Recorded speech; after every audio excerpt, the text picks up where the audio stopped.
Fala pessoal, tudo beleza? Estamos de volta aqui para mais um vídeo, né?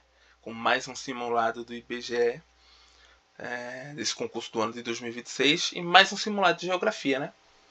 Porque não há tantas questões de geografia assim da FGV, né, disponíveis na internet. Então, mais uma vez, eu trago esse simulado com questões da VUNESP, que é uma banca de nível de dificuldade elevado, assim como a FGV, né? Não é tão fácil quanto a IBFC, que foi do concurso de 2023 do IBGE, e nem dos Correios, né? Que eu sei que muita gente que fez os Correios no ano passado viu que é uma banca muito fácil IBFC, geografia não precisava nem estudar, e agora vai fazer o concurso do IBGE e quer estudar, né? Porque sabe que a FGV pega mais pesado. Então temos que fazer questões de bancas que também peguem pesado, né? Que sejam parecidas. Então a VUNESP é um excelente caminho. Então vamos começar aqui com a primeira questão. Na primeira questão fala o seguinte: observe o mapa. Tem esse mapa do Brasil, né, com algumas informações. E pergunta o seguinte, né? Os dois tipos climáticos indicados no mapa com o número 1 e 2 representam, respectivamente. Temos que saber, né? É uma questão de clima. E quais são os climas, né? Da região 1 e 2. Quais vocês acham que é? Eu vou indicar a resposta agora e explicar porquê, mas tentem responder sozinho antes. Então a resposta é a seguinte: tropical de altitude e equatorial úmido. Por que um é tropical de altitude? Porque o clima tropical de altitude se encontra aqui nessa região, né, do sudeste, parte de São Paulo, parte do estado de Minas Gerais, que é uma região de serra aqui, né? Há bastante serras aqui nesse sul de Minas. E parte do Vale do Paraíba também, né? Então é uma região de clima mais ameno. E a 2 é equatorial úmido, né? Que é o clima predominante da região norte, né? Mas vamos ver por que as outras alternativas não estão corretas. Letra B, semiárido. Não pode ir de forma alguma, né? A 1 ser semiárido. Semiárido é aqui, essa região aqui do interior do Nordeste. Já estava errado, né? Letra C, tropical de altitude. Aí estaria certo, né? Mas equatorial semiúmido. Não há clima equatorial semiúmido. Há o clima equatorial superúmido, né? Que fica nessa região aqui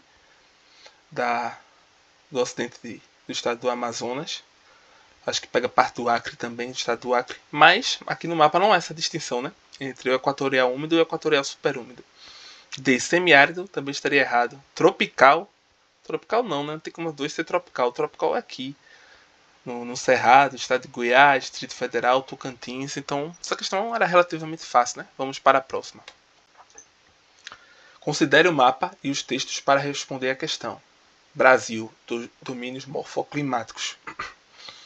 O texto 1 diz o seguinte: este domínio tem mostrado seu meio físico, ecológico e paisagístico mais complexo e difícil em relação às ações antrópicas. É uma área sujeita aos mais fortes processos de erosão e de movimentos coletivos de solos em todo o território brasileiro. Área de mamelonização extensiva, afetando todos os níveis da topografia, de 10 e 20 metros a 1.100 e 1.300 metros de altitude. Esse é o texto 1. E o texto 2. Este domínio, com aproximadamente 400 mil km², é sujeito a climas subtropicais úmidos de planaltos com invernos relativamente brandos. O domínio comporta as paisagens menos tropicais do país, ainda que a pedração dos solos não tenha sido muito grande na maior parte dos planaltos. É digno de nota que restem apenas 15 a 20% da biomassa original do domínio. Então tem os dois textos, né? Tem as informações do mapa e pede o seguinte: os textos 1 e 2 referem-se respectivamente aos domínios indicados no mapa pelos números. Então a questão que quer saber, né?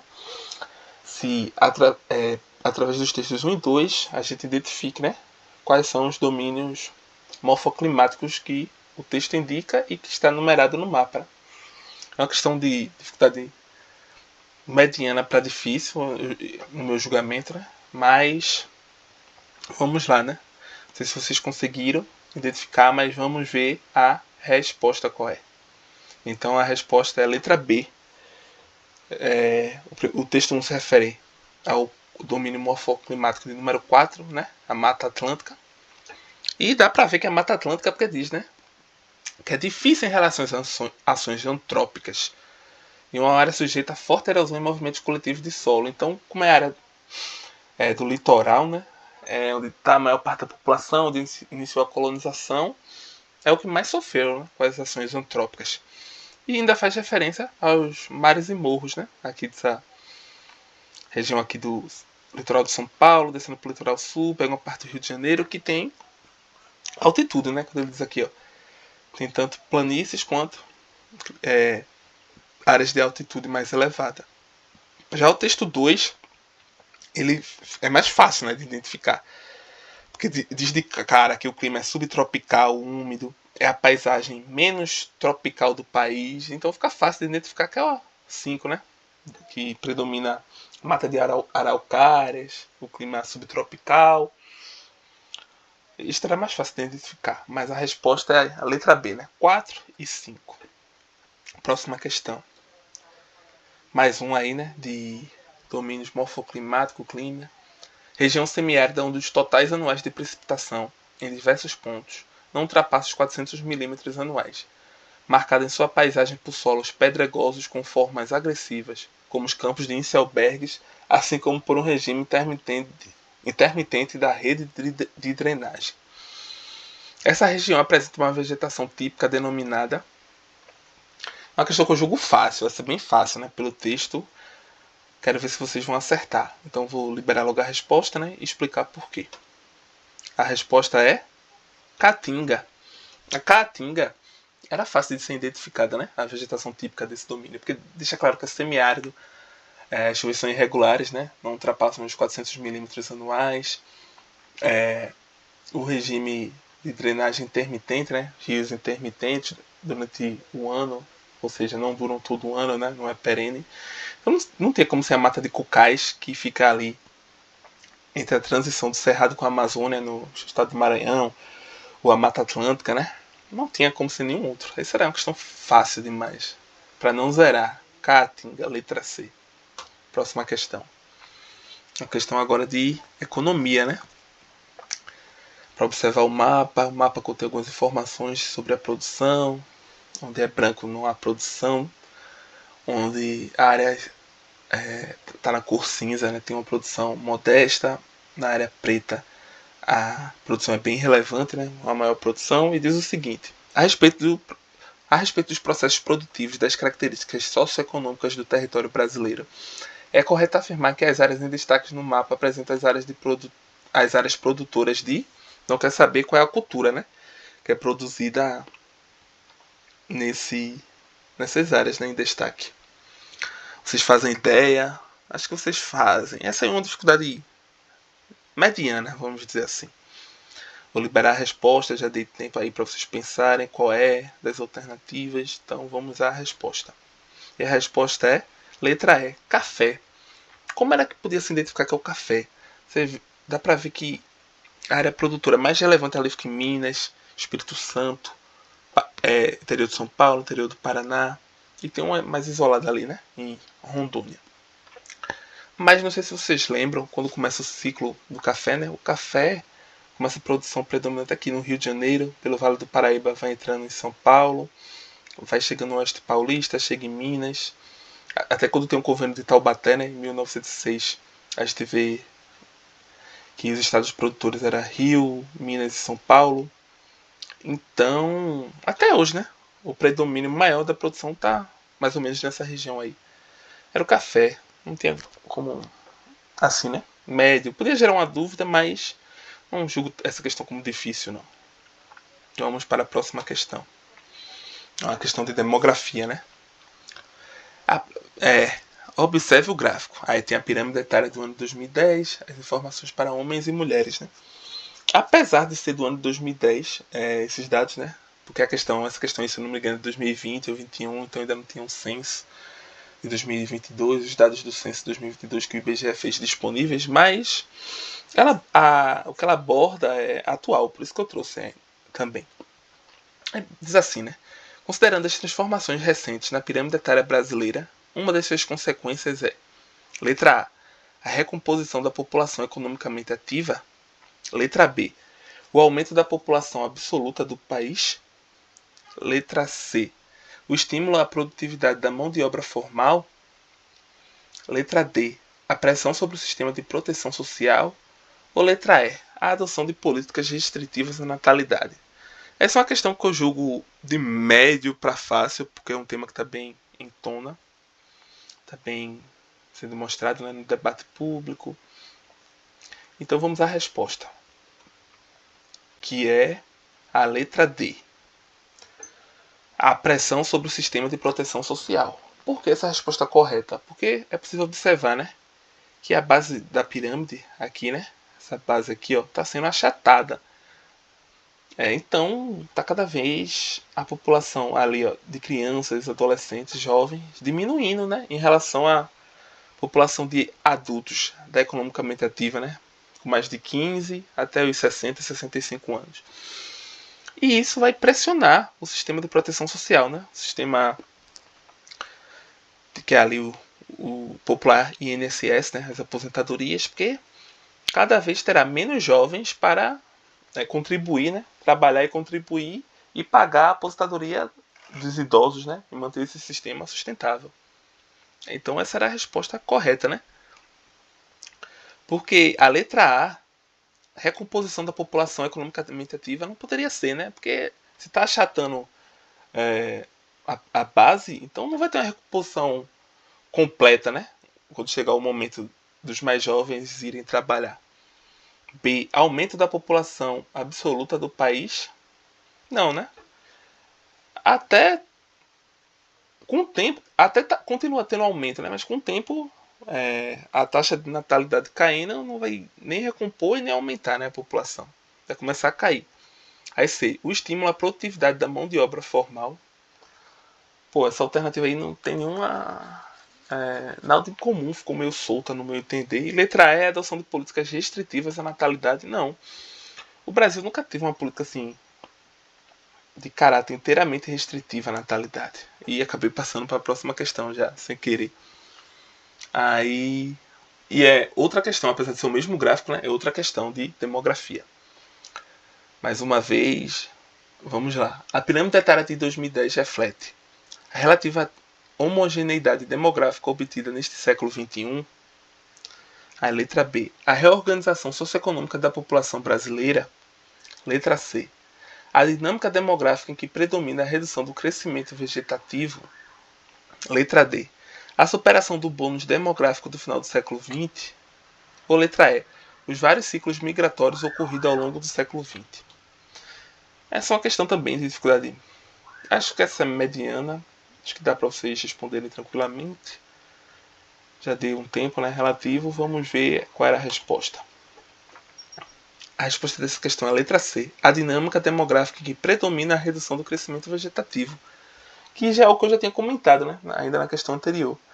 Que com a base da pirâmide achatando, o crescimento vegetativo, né, vai diminuindo. Porque vai diminuir aquela relação do crescimento vegetativo, né? De nascimentos por mortes, né? Vamos supor que o número de mortes se mantenha constante, mas o de nascimentos caia, né? Então, consequentemente, vai cair o crescimento vegetativo, né? Essa era a resposta, né, da nossa questão. Vamos para a próxima. Agora uma questão interessante, né, sobre IDH. Em 1998, o Brasil foi um dos países pioneiros ao adaptar e calcular um IDH subnacional para todos os municípios, com dados do Censo Demográfico, criando o Índice de Desenvolvimento Humano Municipal. Em 2003, uma nova edição trouxe a série histórica de 91 a 2000, para todo o país. O IDHM foi amplamente divulgado e utilizado por gestores, tomadores de decisão, formuladores de política e iniciativas voltadas ao desenvolvimento humano, nos setores público e privado. O índice é hoje uma referência nacional para a sociedade brasileira. Então, a questão que eu saber é a seguinte. Uma das vantagens do uso do IDHM em contraposição a dados de Produto Interno Bruto, o popular PIB, né, é que ele A. Permite comparar os municípios em função somente de indicadores econômicos, como a produção per capita do município e sua distribuição. Letra B. Avalia a capacidade produtiva do município, em especial do setor de serviços e produção industrial. Letra C. Consiste em uma métrica baseada na produção agropecuária do município e, caso não haja esse perfil de produção, o índice tende a ser negativo. Letra D. Populariza o conceito de desenvolvimento centrado nas pessoas e não a visão de que o desenvolvimento se limita a crescimento econômico. Letra E. Permite avaliar os impactos ambientais e a pegada ecológica de todos os municípios, fazendo uma análise comparativa entre eles. É uma questão, acho, dificuldade média, né? Tudo bem que tem gente que não conhece muito bem como o PIB é calculado e como o IDH é calculado, no caso é o IDHM, né? Já que é municipal, mas não julgo difícil não. Vamos ver a resposta dessa questão. A resposta é a letra D. Populariza o conceito de desenvolvimento centrado nas pessoas e não a visão de que o desenvolvimento se limita a crescimento econômico. E é exatamente isso, né? O IDH, ele olha o quê? A educação, se a alfabetização está subindo, a saúde, né? Se a mortalidade de vida está aumentando e a renda das pessoas, né? Então é um olhar que foge ao olhar exclusivamente econômico, né? Já que ele quer saber o bem-estar ali através do capital humano, que é a educação, e da saúde, né? Se as pessoas estão vivendo mais. E porque na literatura diz o seguinte, né? Crescimento econômico é olhar o PIB. Se o PIB está aumentando ou o PIB per capita, né? Principalmente per capita. PIB per capita. E o IDH é desenvolvimento econômico, né? Saber se a vida das pessoas está melhorando ou esse crescimento não está resultando em melhoria para a vida da população. Então, a resposta da nossa questão só poderia ser letra D. Vamos para mais uma questão, né? Considere, de novo, sobre o IDHM. Considere o IDHM das seguintes regiões metropolitanas. Aí tem algumas regiões metropolitanas, né? Belém, Belo Horizonte, Curitiba, Fortaleza, Manaus, Rio e São Paulo. E tem o IDHM do ano 2000 e 2010 de cada uma, né? De novo, não tem ainda os dados do censo 2022 nessa questão, porque eu acho que é uma questão de 2021 ou 2020. Mas ela é bem relevante e sobre assunto que vai cair na prova do IBGE, né, do concurso do IBGE. Então a questão que você vê é o seguinte: o aumento dos índices das regiões metropolitanas entre 2000 e 2010 deveu-se principalmente a letra A melhoria dos fatores longevidade, educação e renda per capita. Letra B, o aumento do PIB refletindo nas metrópoles. Letra C, a redução das desigualdades sociais nas áreas urbanas. Letra D, ao avanço das políticas demográficas nas áreas de maior densamento de população. Ou letra E, a expansão do pleno emprego e consequente aumento da renda per capita. Essa questão média para fácil, e eu acho que depois da questão anterior que a gente acabou de ver, ela se tornou fácil, né, para vocês que estão aqui estudando e fazendo simulado. Então acho que já deu tempo aí para vocês pensarem e responder, né? Sempre dá para pausar e também ver com calma. Então vamos à resposta dessa questão, né?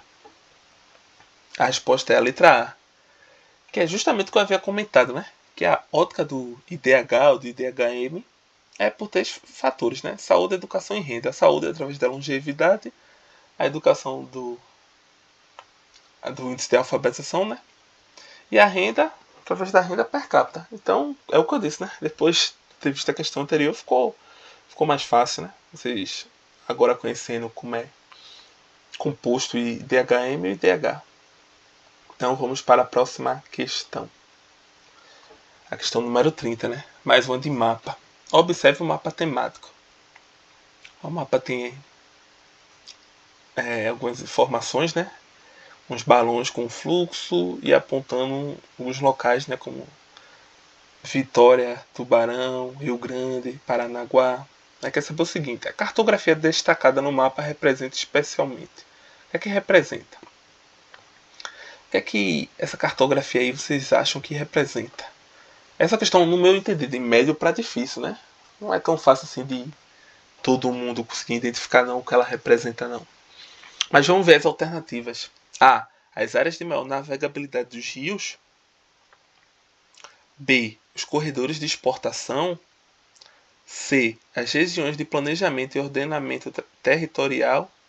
Letra D. Os fluxos migratórios observados nas últimas décadas. E letra E. O sentido dos principais fluxos migratórios regionais. Acho que agora já deu tempo suficiente, né, para vocês conseguirem responder. Vamos ver se vocês conseguiram acertar, né? Quem conseguir acertar, deixa aí nos comentários para eu saber. Vamos à resposta. E a resposta dessa questão era a letra B, os corredores de exportação. E como identificar isso? Que eram os corredores de exportação.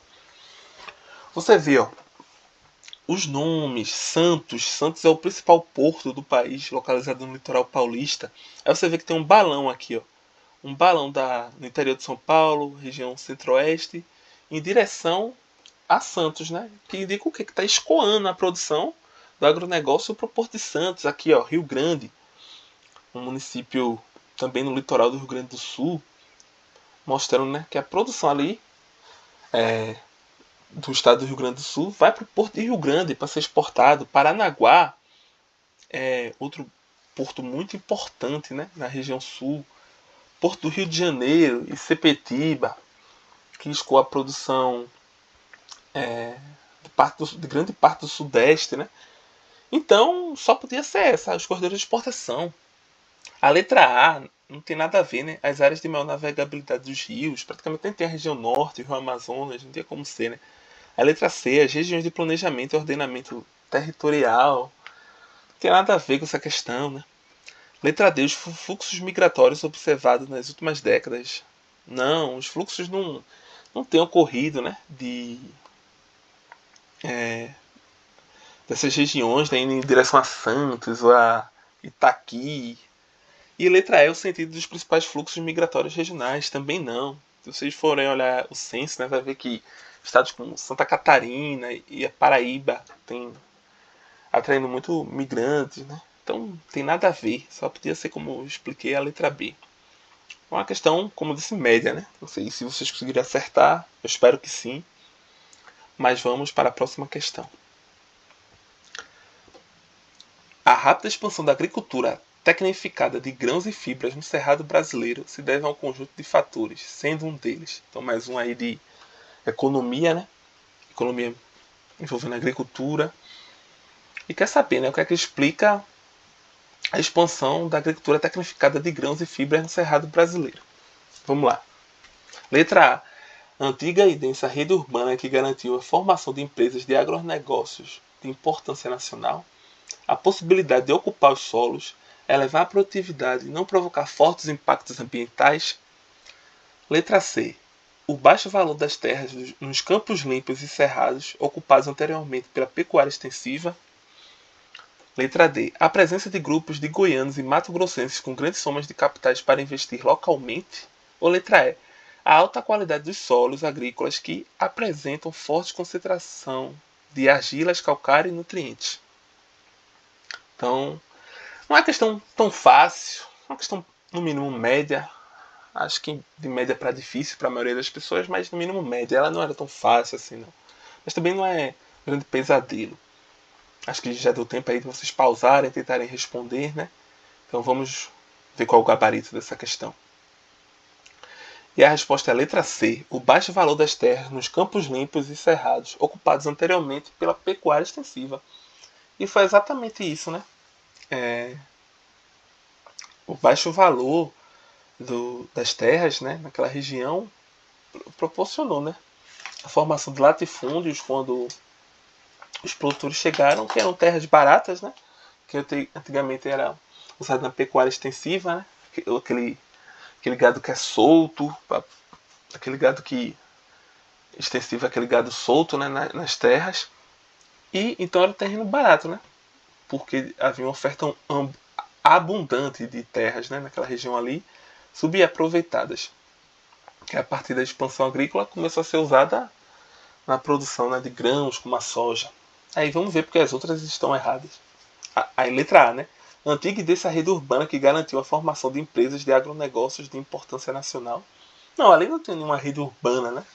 Pelo contrário, não tem uma densidade populacional tão grande assim na região centro-oeste como começou esse processo. A letra B, a possibilidade de ocupar os solos, elevar a produtividade e não provocar fortes impactos ambientais. A letra B começa certa, né?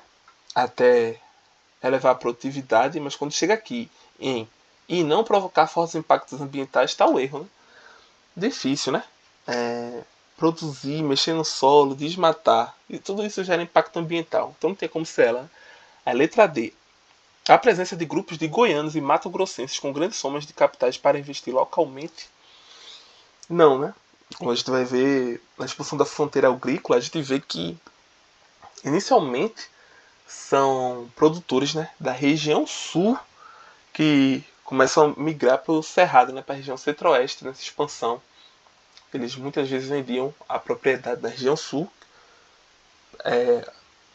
captavam, auferiam, né, um capital, e como o, a terra no centro-oeste era barata, né, eles podiam comprar e investir. Então, a princípio, não eram grandes de grupos goianos e mato-grossenses, mas às vezes grupos de gaúcho, de paranaenses. Claro que tinha goianos e mato-grossenses e tem, né, envolvidos, mas houve uma grande migração de sulistas para o centro-oeste nesse processo. E letra E. A alta qualidade dos solos agrícolas que apresentam fortes concentrações de argila, calcário e nutrientes. Não, pelo contrário, o solo do cerrado é pobre. Pobre e aluminoso. Só é possível plantar soja lá e outras culturas graças ao excelente trabalho da Embrapa, né? Que através de muita pesquisa, mandar pesquisadores para fora e desenvolver tecnologia, conseguiu, né, tornar o solo pobre do cerrado capaz de produzir soja, que é um trabalho fenomenal da Embrapa. Se todo mundo conhecesse a Embrapa, essa magnífica estatal, seria um grande defensor dela, porque o trabalho é incrível dos pesquisadores. Mas aí tá claro agora, né, por que de ser a letra C. Espero que todo mundo tenha compreendido e vamos para a próxima questão. Ao considerar a macropartimentação do relevo brasileiro, não se pode negligenciar sua natureza morfogenética. A compartimentação atual tem fortes ligações genéticas com o surgimento da plataforma sul-americana e com processos erosivos muito marcantes nas bordas das bacias sedimentares em concomitância com o surgimento da plataforma sul-americana. O relevo brasileiro apresenta 3 tipos de unidades geomorfológicas que refletem suas gêneses, que são.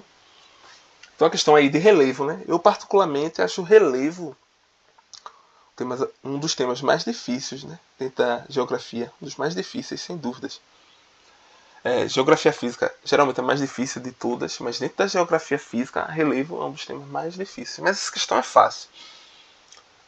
Acho que vocês já viram as alternativas, né? E deu para todo mundo já pensar e acho que tentar, né, responder. Então vamos à resposta, que é a letra B, né? E é isso que é algo que vocês têm que chegar gravado, que muitas bancas gostam de perguntar isso.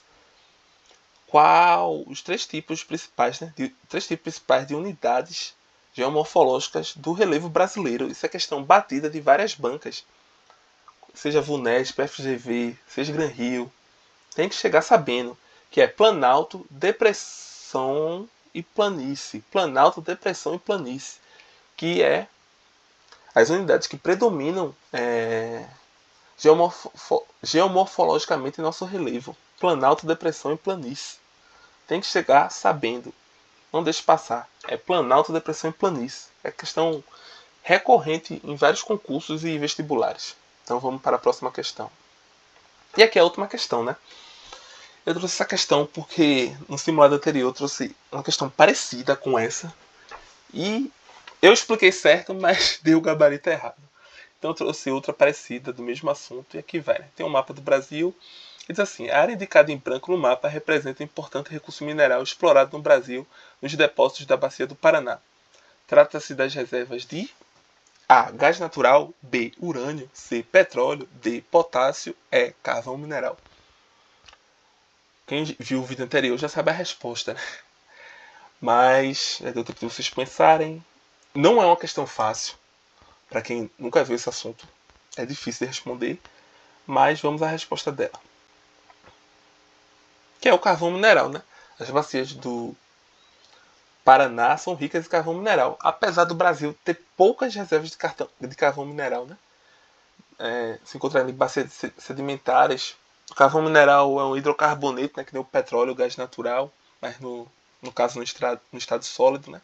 Mas o Brasil não tem tanto. O Brasil tem uma boa quantidade de petróleo, também não tem tanto assim de gás natural, mas eu acho que o que o Brasil tem menos é o carvão mineral. Então fica aí, né? A resposta era carvão mineral, que fica ali na região sul, na bacia do Paraná, vocês já sabem, né? Já é o segundo simulado que eu trago uma questão abordando o carvão mineral. Então é isso, pessoal. Quem gostou, deixa o like, compartilha, manda pro amigo que vai fazer. Se vocês quiserem, deixa aí no comentário para eu trazer mais simulados. Eu posso trazer de raciocínio lógico, informática, legislação. Talvez eu traga outra de geografia, mas eu gostaria de abordar raciocínio lógico e outras coisas para variar, né? Porque eu sei que muita gente acha a geografia o conteúdo mais fácil. Então eu posso trazer. Cabe vocês deixarem aí o feedback e me informarem. Então, espero ajudar, espero ter ajudado, né? Com, com esse vídeo. Espero que tenham gostado. E até o próximo vídeo.